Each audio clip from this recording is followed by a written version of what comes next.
Saka matoramba nehombe. Uruti jiwe.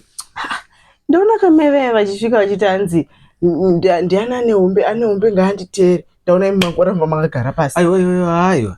Imadha vanonerwa mani. Mataura ita kuti ane hombe ngaanditere ngayo tite deal faster. Ndachitotarisira kuti mimi ngaandisezvo mutori mune hombe yachona matadza kana kusimuka mango chiruvengwere. Amai anotombovavenga kana chii.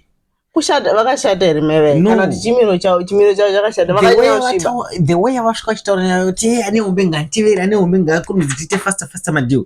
Madha yacho kaenda nefishi dzako dzakaita sei vanoisa pascale. Vanofamba nechiscale cho ameno zvavanoita kuti makeji asidei. Fishi nova hombe yakuroreso but vakaisa pascale yavo haichatobhadhare. Ndosandagara nefishi dzangu. Hombe ndanadzo fishi yangu ane hombe fishi. Ndandisingadi. Ndagara ndakanyarara ndakagarira bucket rangu ndikati handimbosimuke.